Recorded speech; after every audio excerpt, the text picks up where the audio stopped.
Hi, everyone. Welcome to the podcast. And today's an exciting day, not just because it's my 32nd birthday, but because it's the 100th episode. And today, my good friend from Australia is going to interview me about my story and what the podcast came to be. So, welcome to the show, Maddie. Thanks, Amanda. Thanks for bringing me on for this exciting birthday slash 100th episode, celebration episode. Well, thank you so much for doing it. I asked you like really early, late last year. Yeah, it's been coming for a while. I'm really looking forward to the fact that it's here and we can talk about it, and the fact that it's your birthday. There's so many great things happening right now. Yeah, I feel like my life's amazing. So. Yeah. So, with this 100th episode, it'd be awesome to one, celebrate it, and two, your audience to get to know you, because you put together so many amazing podcasts with guests from all over the world. And they get to hear, like the audience get to hear all about these amazing guests and you conversing with them. But let's learn about you. Where did this, we're at episode 100. Obviously, you've done a lot of work up until this point, but where did this whole idea of this show come from?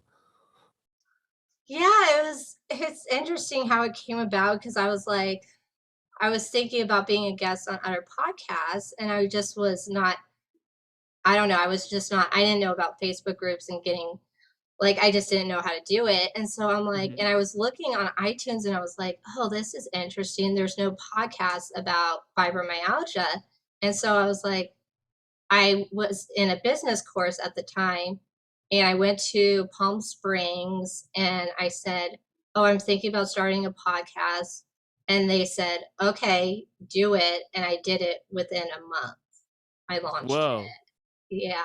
When I That's really amazing. commit, yeah, when I really commit to something, I really go full force. Hmm. Yeah. And I Yeah. was like, I'm like, I don't know why there's not a podcast out there. Yeah, covering fibromyalgia stuff. No, and there was a podcast that launched like a month before mine on fibromyalgia, but I was like, I could come at it in a different way and stuff. Hmm. And like, there's so many people out there with fibromyalgia, and my whole backstory is fibromyalgia. So I was like, okay, let's do fibromyalgia, Hmm. That which makes now perfect is sense. involved. Yeah, totally. And like before we go into the story about fibromyalgia, like I obviously have my own podcast and I know how much work it is. And so for everybody listening, the work that Amanda puts into this show is massive. And I know that because I've got my own show where I do the same thing. So I know for a fact that your listeners are so incredibly grateful for the amazing wisdom that you're able to bring to everybody. But as you just touched on there, your fibromyalgia story. So obviously the podcast is about fibro. So how about we go back to where Amanda's story began to give some context to just why the podcast exists, why fibromyalgia, and who you are. Who am I is like, I was like, well, my story's interesting because I don't feel like it follows the normal story type of Hmm. thing. I'm like, yeah, I was born 6 weeks early, and it was like right away I was just sick. And I was sick, Right. sick, sick, sick. And Hmm. like they just kept putting me on like antibiotics. I had Yeah. sinus infections, I had sore throats, headaches, and all of that. And the biggest thing I feel like now when I look back on my story is like people are like what like was it like a big thing that happened in your life? And it was like I feel like my parents divorced when I was 6 probably contributed to the fibromyalgia. And it was a Mm. lot of trauma. Yeah, yeah. And like traumas like I talk about trauma a lot. And I have like a book that I'm part of that's coming out this month.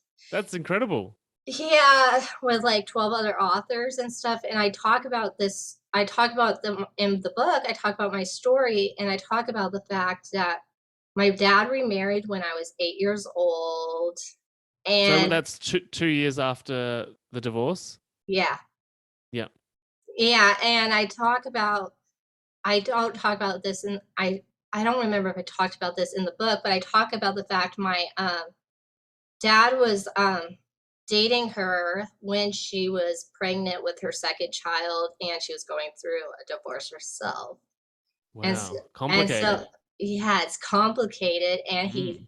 And the little boy, when they married, the little boy was only like 1 years old. So it's very Wow. complicated. For Yeah, sure.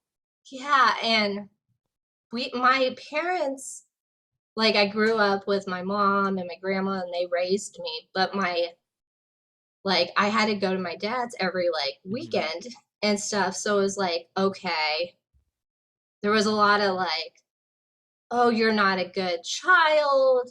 I got, for whatever reasons, I was the one who would speak up. I would be the one who would get in trouble. Mhm. And my sister wouldn't tell me, who was 2 years younger, she'd be like, Amanda does speak up because we're going to get in trouble. And I'm like, okay. And we had lectures, like 3 4 hour lectures in like every Sunday. And then like, so I got told I was not a good child, even though I was a good child like everywhere else in school and stuff. And I just remember, one of the memories I have is like I had to stare at this like wall by this dark blue door. Like I still remember that. Like Yeah. it's like I still remember these memories of, Yeah. and she has like, and she was very very like evil, like, and not very nice person. I don't call people evil, but she was. And Mm. she had to take parenting classes. The courts ordered her to take parenting classes. Wow. Yeah, the last year before we moved to Arizona, I was like 13 years old and the Mhm. courts were involved. And my mom was named Kim and my stepmom's name was Kim. So they were like, Mhm. well, they heard from my school, they're like, oh, they got confused with which Kim it was. And then they were like, well, this Kim's doing all these bad things. So we're going to give more time to my dad. And Mhm. so we almost had to like spend like more time with my dad. But that last year it switched from every Right. Sunday to like every other weekend. So like every other weekend from like Friday night to like I think, I don't know if it was Friday night or a Saturday morning, I can't remember, but to like Sunday night. And so Mhm. then I was just sick pretty much every other week because I was just Mhm. like stressed. I didn't go, like, a lot of times I wouldn't even go out when my dad would come pick us up to the band. That's how stressed I was.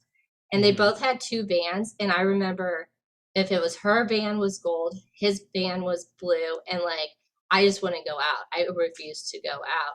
And I was Mhm. constantly sick. Yeah, of course. Of course, all that stress in your body. Well, it manifests. And like, I tell people it manifested. And when you're Mhm. told, oh, not that you're allowed to share stuff, and then you get in trouble for sharing stuff, it's like, well, okay. Mm. Yeah, So that creates a narrative inside your life about keeping things in because yeah, letting things go is dangerous. yeah, and I think I worked on like, I had to work on this in the last couple of years because it took me a long time to like even share my story because I was still Mhm. like still in it. I feel like I was still Mhm. vulnerable to that story, like. Yeah, of course. And I still felt like, I don't know, I was not I don't trust, like, when trusting people was not never came easy.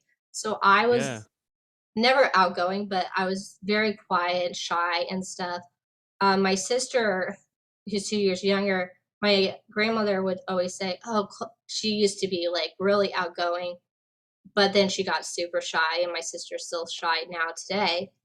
And Mhm. we dealt with it in different ways and stuff. But Mhm.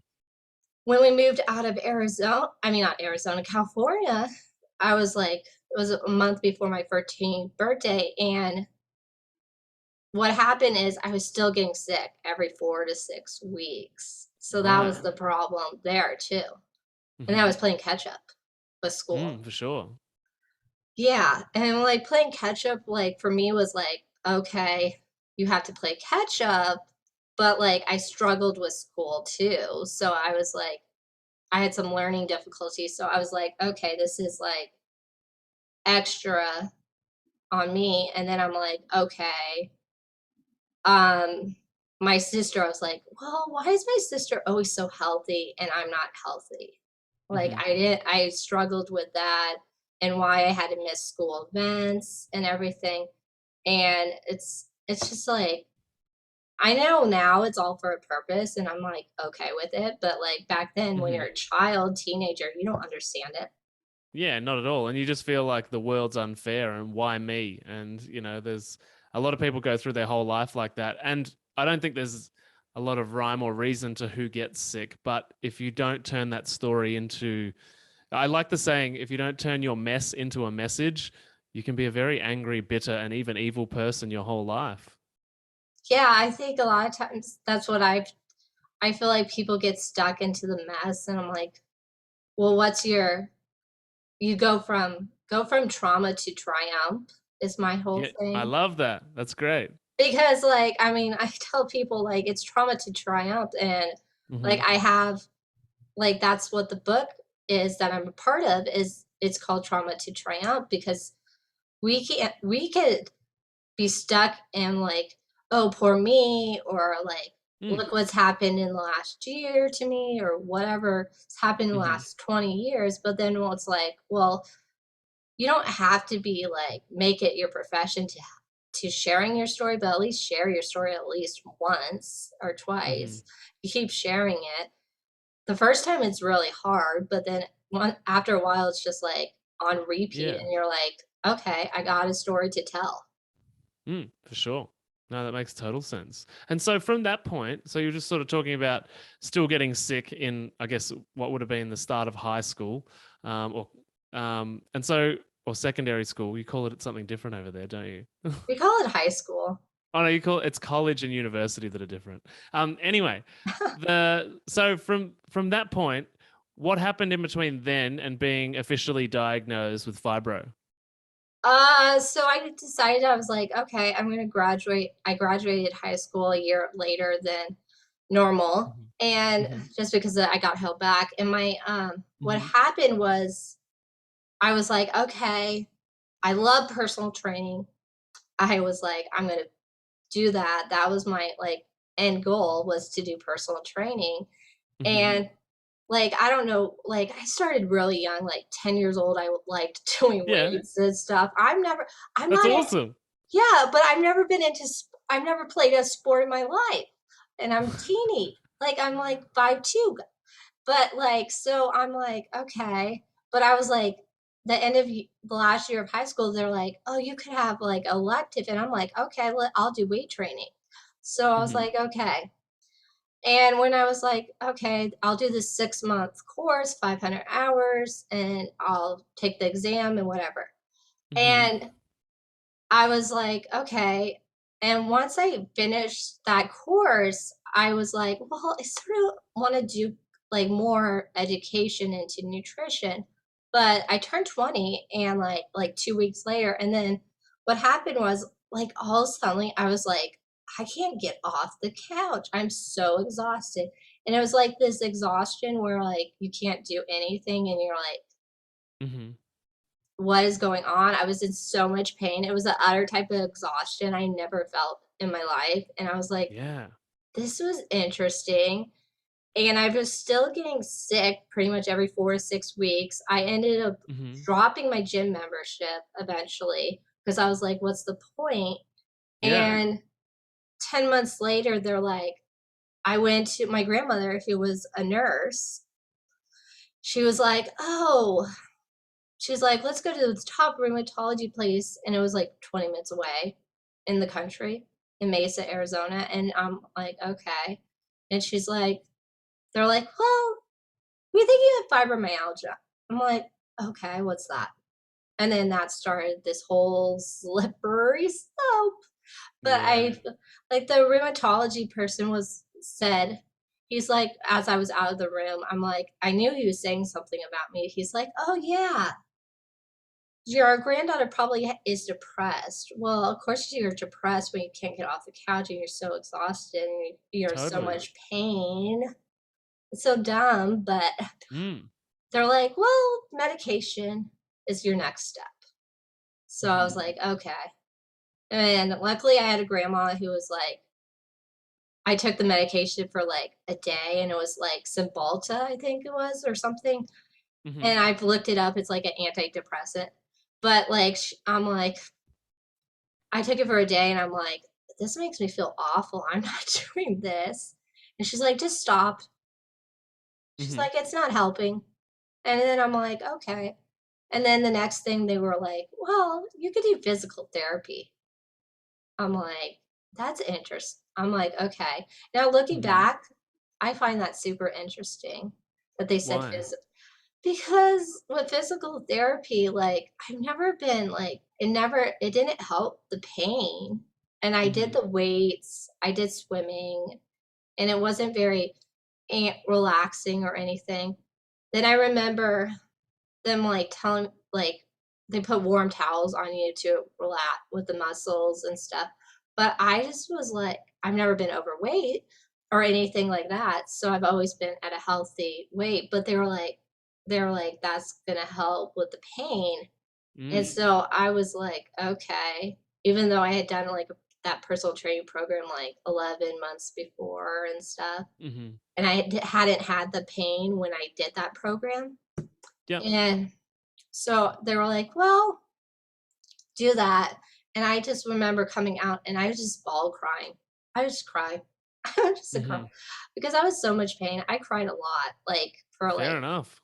I cried for like 2 years because I was in so much pain. Yeah, Like fair enough. I don't know how you did it.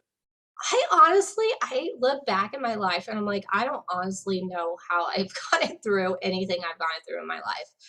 But Mm-hmm. it's like I think it's just because I have like people around me. I had my mom and I had my grandmother who was like the driving force to getting me better and stuff. Mm-hmm.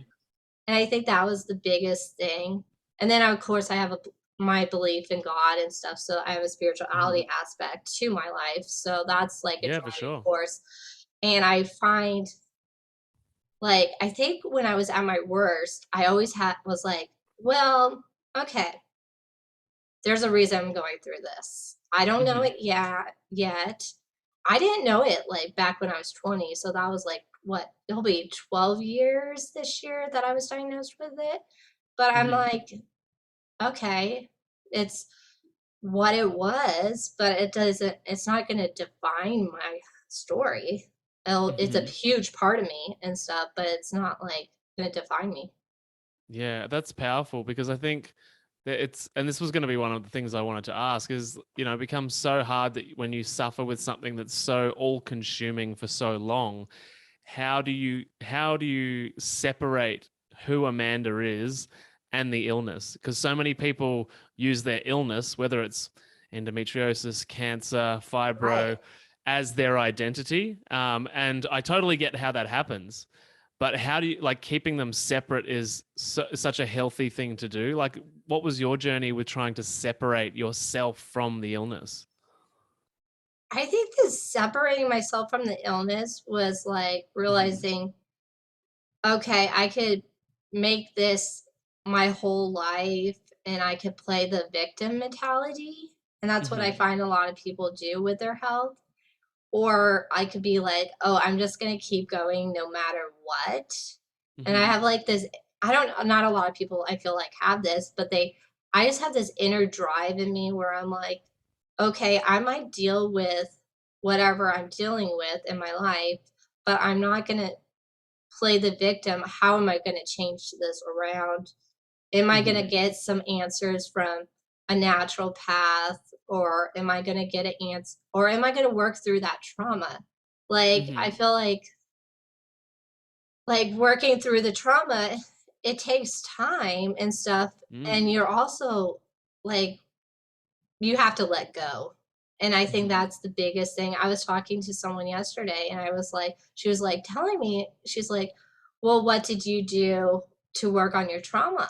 And I'm like, I didn't go to anybody. I didn't do anything like that. I just let go of it. Like, I let go of my dad not being part of my life, still not part of my life type of thing, right? Like, I have family members that aren't as involved in my life, but that's okay. Like, I can't change them. And like, that's what I've learned a lot in the last 2 years. I can't change who my family members are, right? I can Mm-hmm. only love them and see them once in a while and stuff like that. I haven't seen my dad in like 6 years Mm-hmm. since my sister's wedding. And I don't know if Yeah, I'm gonna wow.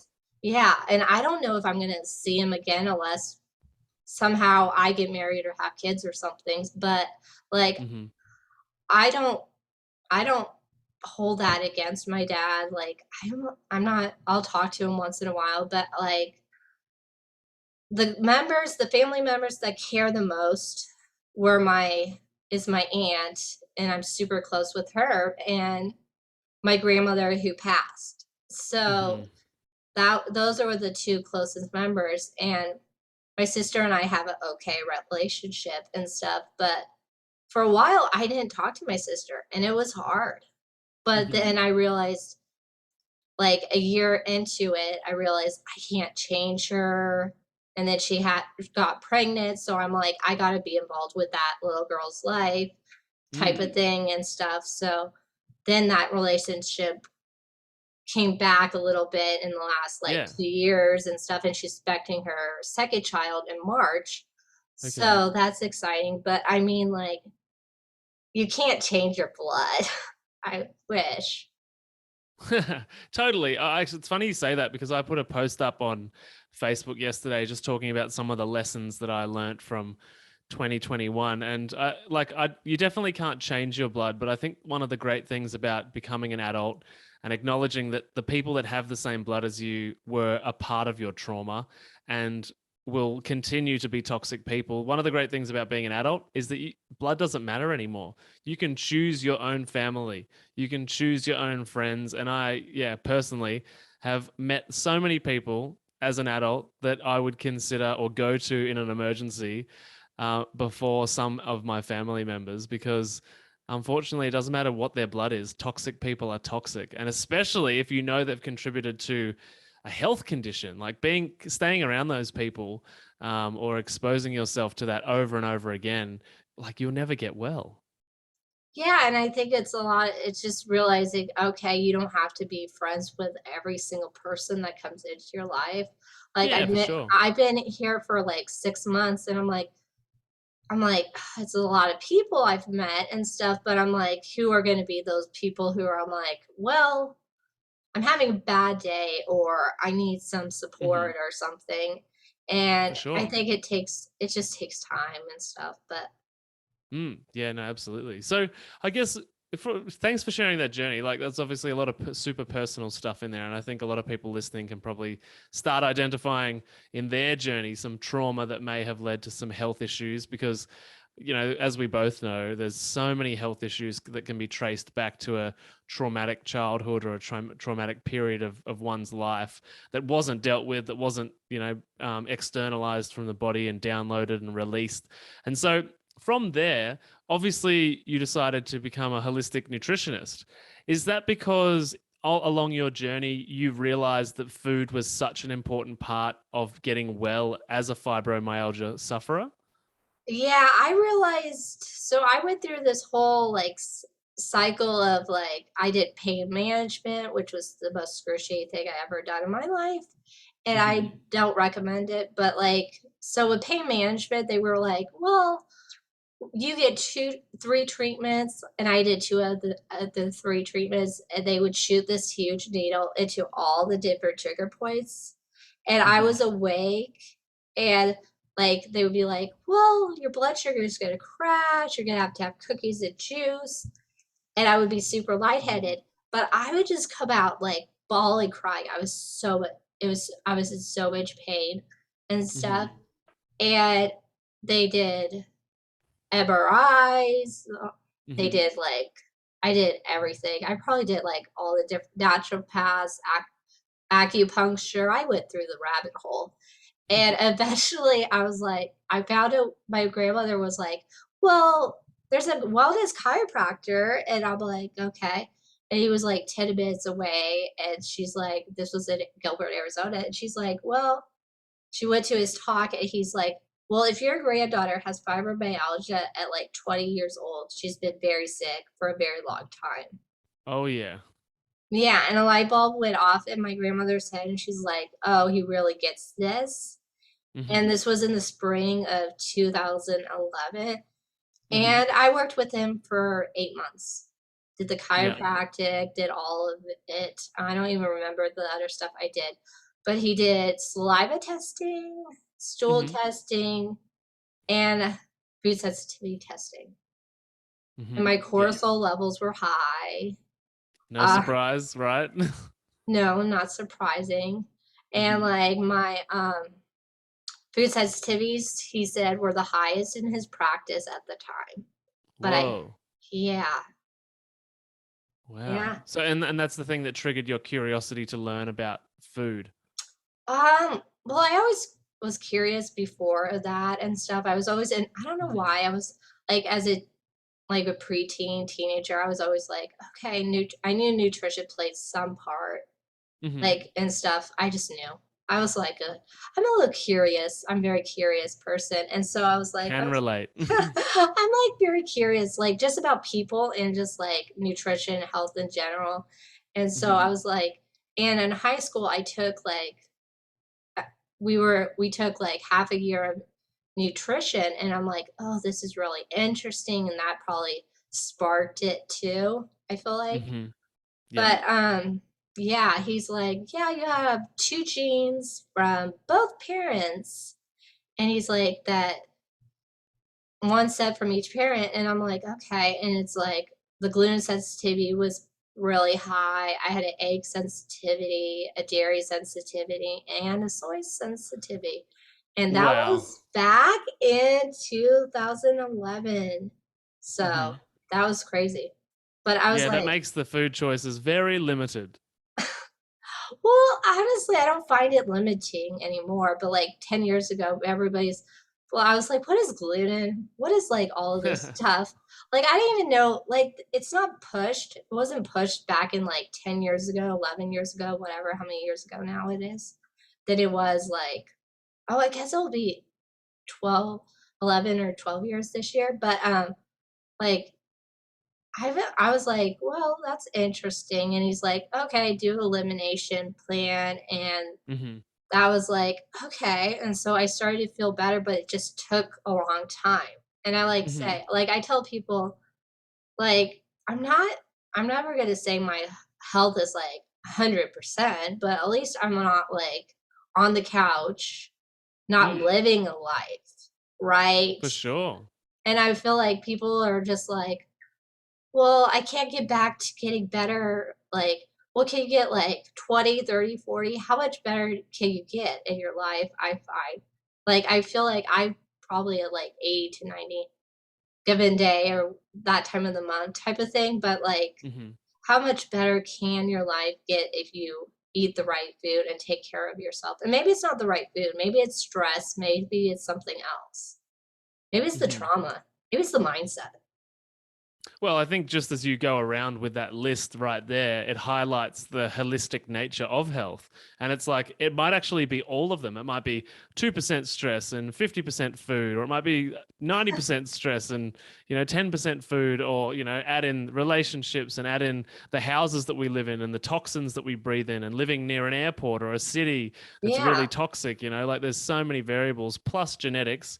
I mean, yeah, there's so many variables. And I think, and that's one of the problems with Western medicine, right? Is that it looks at things through a single lens of like, oh, it's basically a deficiency of this medication. So it doesn't look at food, it doesn't look at stress, it doesn't look at the home environment, it doesn't look at your behaviors or your relationship with food. So I think, yeah, like that's probably a good thing for people to know that listen to the show is that there's so many variables you have to consider. Yeah, and I find we all have something we're working on. Like last Hmm. year I was in a toxic it was just toxic people around me for like the Hmm. first 6 months, and I was just in a toxic home environment. So Hmm. that's why I moved, and I'm like now I'm like I'm great. Like I That's don't have awesome. it. I'm great. I don't have any family in the Austin, Texas, and I'm okay with that. Like Oh, that's I fine. love that. I'm like, "I'm okay." I'm like, "That's good." I'm like, Hmm. "I'll make my own community of friends," or like, "I have you as a friend," and I'm just Hmm. like, I don't need to have, like, people dragging me down. For sure. Yeah. No, and I guess as well, so obviously a lot of people with fibro listen. So a lot of what you just shared with us just in that little bit there was like about you making changes, like you being the person in the driver's seat, taking control of your life and making changes. Now, what do you want to share about that step, or what do you think people need to take from that part of your journey? Because I know a lot of people, especially if they go to the doctor, and like doctors often say, there's nothing we can do, especially with things like fibro, there's very little that they actually know about fibromyalgia. Yeah. And so it's like, here's some pain medication. Oh, well, sorry, we can't do anything. And so the bit that I took from what you just shared that I think would be useful to dig into is that actually I took control. I took Yeah. action on my own stuff, my own problems, and I looked for solutions and I committed to them. So can you talk to that a little bit? Yeah, I think that's the big thing. If you're not going to take action, then you're always going to be in that victim mentality, I find. And like Mm-hmm. when I was 20 years old and I was in so much pain and stuff, luckily I had the grandmother who was going to do it for me because I couldn't do it for myself. And like Mm-hmm. if you don't have people around you that want to like get you better, then you might need to rethink that those relationships and stuff. I feel like a lot of times I am put myself in the driver's seat and I'll take Mm-hmm. action if it's dealing with the trauma, dealing with grief. I know a lot of people are dealing with grief right now Mm. and depression and stuff like that. And I dealt with that. I mean, I honestly, I dealt with that back just like when I met you. Mm-hmm. Like the first interview when we first chatted and we recorded that episode for you, and it was on my grandmother's birthday. And I remember that specifically. Mm-hmm. And I remember I was like, oh, that's interesting. And like a couple months before that, I lost my grandmother and stuff in August. And I'm like, this is interesting. I was like, this is like, I was like, oh, should I sign up to like talk to you on the first and stuff? Because I'm like, well, maybe I'm just going to be sad or whatever. And I was like, Yeah.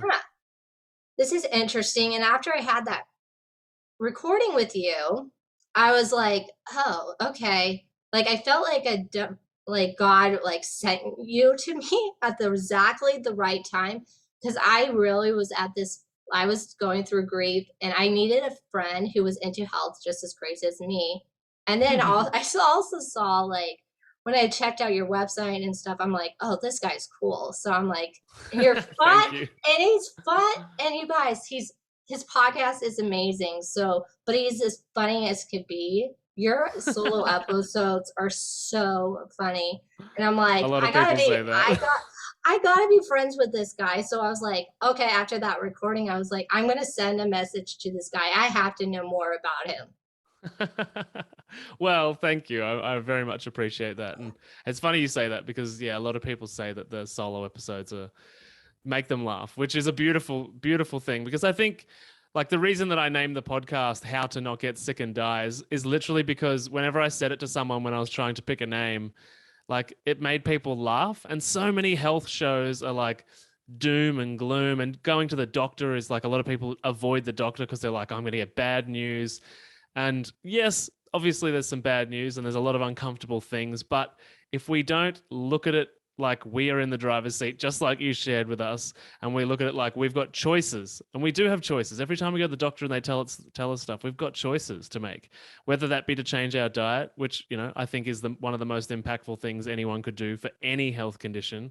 It's about feeling like, oh, I'm in control, and actually this journey's fun. Exploring this is fun. So that's why I try and make the podcasts funny, because it's like, I don't want people to be like, oh, I've got to eat healthy food and it sucks and I hate it, or I'm sick and I'm never going to be well. So I try and bring that vibe to pick people up. Yeah, I love the name because it made me laugh so hard when I first Yeah, heard it. And then, exactly. like, when I tell everybody that I have an Australian friend in your podcast, they're like, and I tell them the name, they always laugh. Yeah, that's perfect. That's exactly what I want. And I was like, And I'm like, okay, I gotta like, so when I was thinking, I was like, you know what? If like, so your episode, your 100 episode came out right before that interview. And so I listened to it and I was like, after that interview, and I'm like, okay, this is interesting. I'm gonna because I remember you saying, you're like, Mm-hmm. oh, I had this goal of 100 episodes from the very beginning. And I'm like, Mm-hmm. oh, okay, I gotta think higher and stuff. So I was like, well, if I'm gonna do 100 episodes, then I want you to interview me because I'm like, you inspired me to get to the 100 episodes. Oh, I love hearing that. Well, and speaking of 100 episodes, well, we're here today, right now, on your birthday. So I'm sure everybody listening is wishing you a big happy birthday. But tell us about the last 99 episodes. Like, what was the journey like? What did you learn? What are some episodes you like? Like, yeah, just give us a wrap up of the last 99. Oh gosh, first is funny because I was like, in the beginning, I was like, okay, I'll just do it like twice a month and stuff. And then some things happened in my life, and I was like, you know what? Like, I just did the first 37 episodes. They were just solo episodes. And then Mm-hmm. my grandmother passed, and I was like, you know what? I'm just going to go, I'm going to be committed. So, like, the month after, I started just weekly, Mm-hmm. doing weekly. And I was like, you know what? Late, I guess it was late. What year are we in? 2020. I was like, I think that November, I was like, you know what? I'm going to start doing guests because I don't want to do solo episodes anymore. I was tired of Mm-hmm. it. And I Fair like to, enough. and I like to change it up. And I like, as an entrepreneur type person, like, I'm like, I got to mix it up, go out of my comfort zone type of thing, right? And Get some so variety. I was like, why not? So I did like November and one episode, and then December, January, and then February, end of February, it sort of just was like, okay, it just sort of took off. And Mm-hmm. I'm like, okay. So I was like, wow, that's interesting. And I did like, I forget how many interviews I did last year. It was probably around, I don't know, 30. I don't know, a lot. It was like That's 40. amazing. Yeah, I did, but just guess. But I mean like from so I so this so wait, so I did like 44 episodes last year, I think, or something like that. But I think like it was interesting to me to see where I went with the podcast because Mm-hmm. I was like, I don't, I was like, okay, fibromyalgia, that's great. But now Mm-hmm. I'm at this point in my life where I'm like, okay, how can I expand my my story, expand like what I'm Mm-hmm. doing in my life? Fibromyalgia is a big part of my life, but it's Yeah. not like all I want to do in my life type of thing. And I had Mm-hmm. like several guests and they were great. They talked about topics that I didn't like know anything about. I had the Mm. pelvic pain lady, I had hormones, I had all these different guests. But then I also had like I started this series and I do it Mm-hmm. once in a while where I just like to have inspiring people. Like I just I like love that. I love it because I'm like, I want to hear someone's inspiring story about like why they changed their life around. Like, if we don't have any inspiring stories in life, then like, what's life about? I'm like, I gotta hear these Totally. stories, and I'm like, some of these stories, I'm just like blown away by like how they kept going and stuff. I Mm. had one of my favorite episodes I had was this girl talked about she was diagnosed with MS at the age of 15 years old. Mm-hmm. And her story was that her face was like drooping and she was hiding it from her parents. And what happened is like she hid it for like a day and then they're like, what's going on? Mm-hmm. Her parents. And what happened is they ended up going to the children's hospital. They said at one point they were like, "Oh, she probably has a brain tumor," Wow. and like all of this craziness, That and is like, crazy. and then in the end, she actually had a stem cell treatment and she's been good. She's like the same age as us. She's like 30. And Hmm. she's like, she's been good for the last like couple years, but she's into nutrition also, but she went into like plant-based eating for her condition and stuff. But she just says there's a lot of bad information out there about MS. So that was just one of the stories. Yeah, that's amazing. And I think there's a lot of bad advice out there in general because Western medicine, again, only considers one variable. It's not that it's bad advice, it's that necessarily the goal is never to get off medication or to get well. It's just like keep taking these pills or keep taking the insulin. It's never like you realize we can actually fix this if we fix the diet or fix this or fix that. And, a plant-based diet worked for her and something different works for everyone, So it's Right. like, it's great that she found a plant-based diet because if that might not work for the next person. So it's like, you've got to go on this journey of like exploration to be like, oh, I'm going to try this and see if this works. And knowing that Yeah. it might not, but then I will know, like, it's like, then I will know that doesn't work. So then we'll be like, okay, what can I try next? Yeah, I think a lot of times we get stuck in this, oh, it's working. Why is it not still working? And I'm like, Mm, well, what age did you start that? Whatever you were mm, doing. Are you yeah. like are you like maybe you need to make some changes and stuff? Like, why are you like different? Like you're a different person. You and I are different. We need different needs and stuff. And I read your post and you're going like totally animal based, which is just crazy to me. Yeah, it's World Carnivore Month every January. So I've been meaning to try the carnivore diet for a while because it's in the same way that a lot of people find plant-based diets very Yeah. beneficial for disease states. The carnivore diet is also just as good. Actually, I would say better, clinically and therapeutically better than a plant-based diet for curing problems. And so yeah, I've been meaning to give it a go because there's so many good stories out there of people getting healthy and recovering from all sorts of diseases that I'm like, I like to try all of the diets out there myself because, well, I help people change their nutrition and their diet. So I want to know what it feels like, how hard it is to do that diet on a day-to-day basis. So January is totally animal protein only. I think I would be bored with it. That's the thing. I mean, I eat animal protein, but I think I would get bored. It's funny you say that because I'm a day ahead of you because I'm in Australia, of course, but I'm on day 6 and I've had bacon and eggs every day and it's the See, I can't best. have The eggs. best. Yeah, I know. But like, See, I'm like, not, what the am I? point is, I'm not bored of it yet. Like, I'm so pumped about having bacon and eggs. I mean, I would totally be happy if I could have eggs. That's like the one thing I'm like, I just wish I could have eggs and I stuff. wish you could have eggs. I mean, like, cause I get bored with protein. Like, I just get Mhm. bored with it. Like, Totally.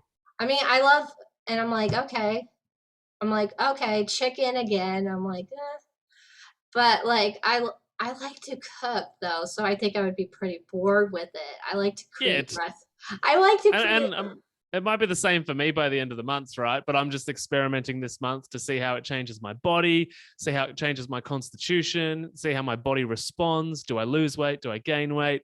Does it make my I would gut like to, better? yeah, I would like to know if it like helps with energy or like that type of thing. Yeah, no, I'll let you know. And I'm tracking my blood sugar and ketones every day as well. So just to see how my body responds to different types of food. I find it, yeah, I find it fascinating.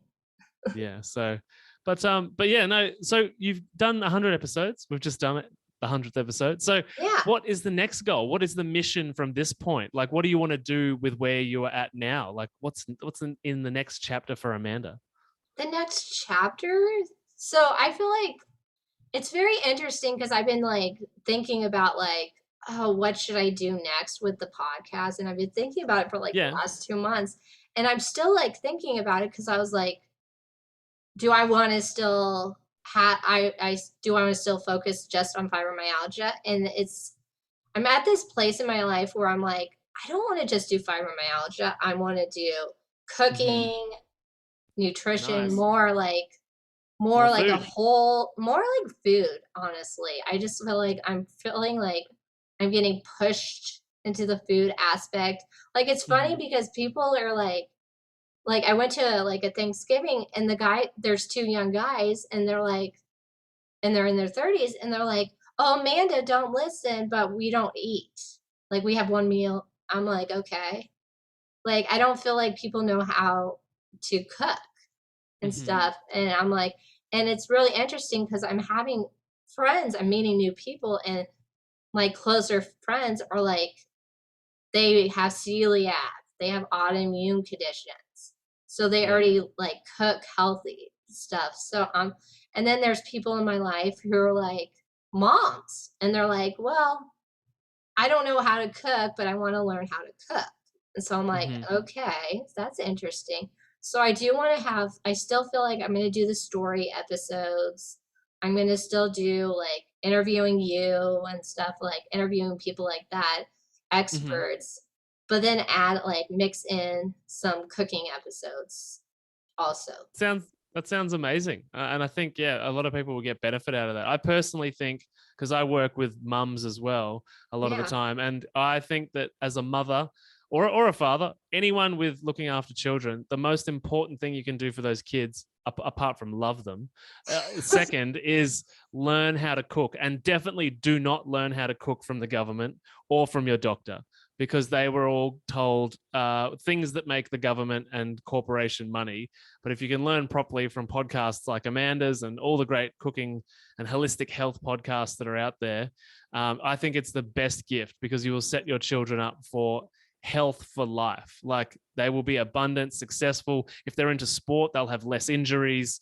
Like, they'll have the likelihood of disease outcomes, the likelihood of obesity, and et cetera, et cetera. All of it will drop. It will plummet. And even if you think that the genetics in your family are got cancer genes or diabetes genes, that's most often because the family follows the same patterns. The family follows the same eating patterns and the stress patterns, right? It's less about genetics and more about patterns. There's, of course, a few unlucky people with genetics. There's a very small portion, but most people that are unwell can get themselves well again through food. Yeah. And I think people don't go far enough with their food. They're like, Mm. "Okay, I'm going gluten free." I'm like, "Well, how long did you actually go gluten free? Did you cheat?"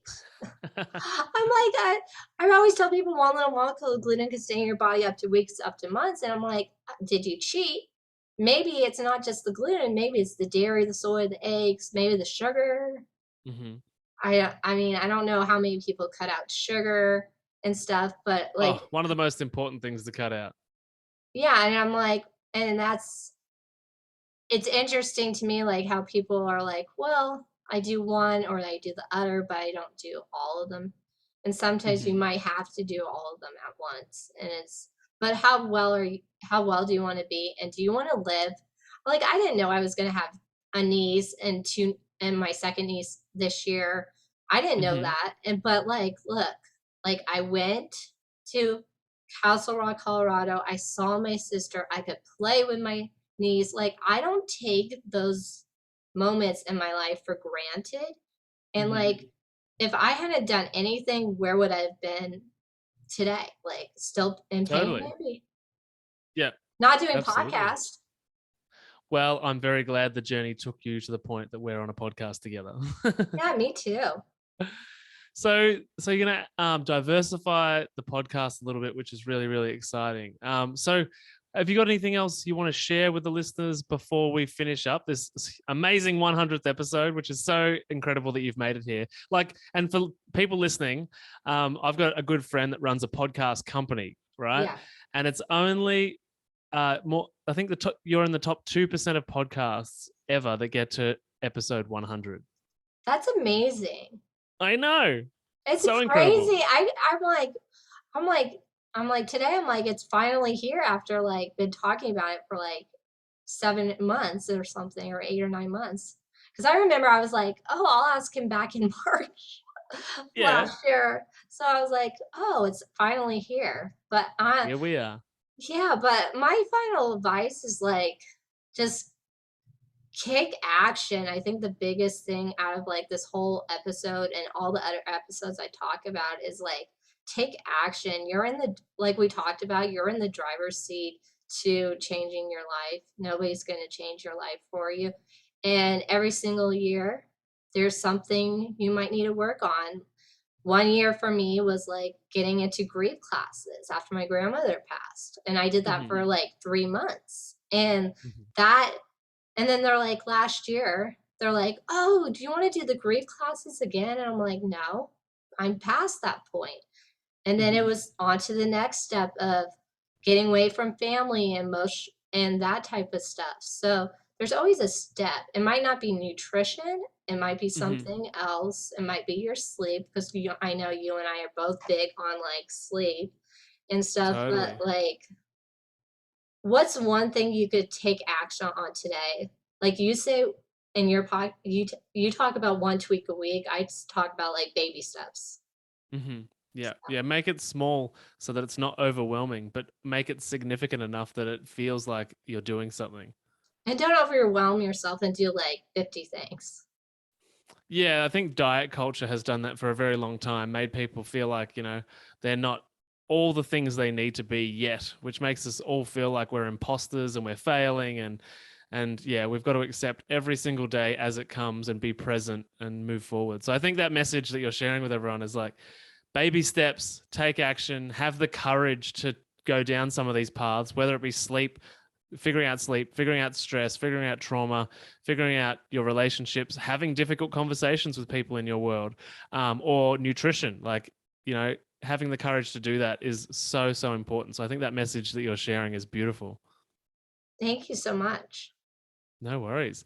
So is this it? Is this the 100th episode? Are we wrapping up? Yeah, that's it. Thank you so much. Yeah, You're the no, thanks for best. inviting me on to be a part of this experience. I hope that your listeners love it. Oh, I'm sure they will. They loved that episode I did with you. So, and I'll share that Amazing. episode to you guys for in the show notes. But thank you. No worries. Thanks so much, Amanda.